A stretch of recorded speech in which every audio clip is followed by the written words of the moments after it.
রসুল সাল্লাহ সাল্লামের বাসস্থান।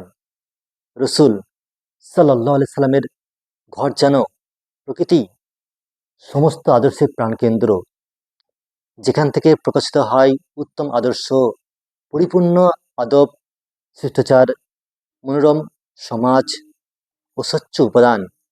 আর তা ছিল চার দেওয়ালের অভ্যন্তর কক্ষে, যা অন্যান্য মানুষের কেউ তা অবলোকন করেনি।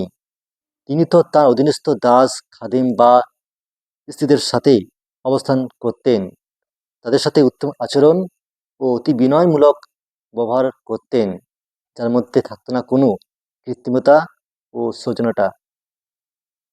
অথচ তিনি ছিলেন শেখরের সর্দার ও হুকুমদাতা ও নিষেধকারী। যারা এই ঘরে অবস্থান করত সবাই তো ছিল তা অধীনস্থ ও দুর্বল।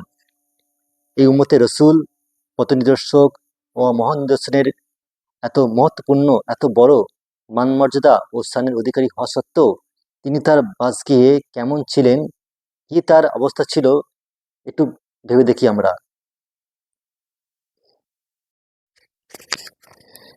আইসা রাদিয়াল্লাহু আনহাকে জিজ্ঞাসা করা হয়েছিল, রসুল সাল্লাল্লাহু আলাইহি সাল্লাম তাঁর ঘরে কি কি কাজ করতেন। তিনি উত্তর দেন, তিনি তো রক্ত, মাংস ও চামড়ার একজন মানুষই ছিলেন। তিনি তার কাপড় সেলাই করতেন, ছাগলের দুধ দহন করতেন এবং নিজের কাজ নিজে করতেন। তিনি ছিলেন বিনয়ের মূর্ত প্রতীক, যার ভিতর ছিল না কোনো প্রকার অহংকার, যিনি দিতেন না কোনো প্রকার কাউকে কষ্ট। তিনি ছিলেন প্রতিটি কাজে অংশগ্রহণকারী মহান ব্যক্তিত্ব এবং সাহায্যকারীর অগ্রনায়ক, মানবজাতির সর্বশ্রেষ্ঠ ব্যক্তি। এগুলি তিনি নিজে আঞ্জাম দিতেন। তিনি এই মুবারক ঘরে বাস করতেন, যেখান থেকে দিনের হিদায়াতের আলোকবর্তিতা উদ্ভাসিত হয়ে দিক বিদিকে ছড়িয়ে আলোকিত করেছে। অথচ সে মহান ঘরে এমন খাওয়া পর্যন্ত জুটত না যা দেশে তার পেট পূর্ণ হবে। নোমান ইবনু বাসির রাদিয়াল্লাহু আনহু নবী সাল্লাল্লাহু আলাইহি সাল্লামের অবস্থা বর্ণনা করত। তিনি বলেন, আমি তোমাদের নবী সাল্লাল্লাহু আলাইহি সাল্লামকে এমনও দেখেছি যে তিনি নিম্নমানের খেজুরও পেতেন না, যা দ্বারা তার পেট পূর্ণ হবে। আইসা রাদিয়াল্লাহু আনহা বলেন, মুহাম্মদ সাল্লাল্লাহু আলাইহি সাল্লামের পরিবারে আমরা 1 মাস ব্যাপী কোন প্রকার চুলা জ্বালাতাম না, তবে আমরা শুধু খেজুর ও পানি দ্বারাই জীবন ধারণ করতাম। এরপরও নবী করিম সাল্লাল্লাহু আলাইহি সাল্লাম আল্লাহর ইবাদত ও তার অনুসরণ হতে কখনো বিরত হতেন না।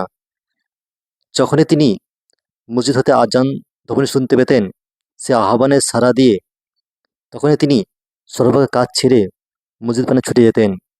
আসওয়াদ বিন ইয়াজিদ বলেন, আমি আয়েশা রাদিয়াল্লাহু আনহাকে জিজ্ঞাসা করলাম যে নবী করিম সাল্লাল্লাহু আলাইহি সাল্লাম বাড়িতে কি কি ধরনের কাজ করতেন।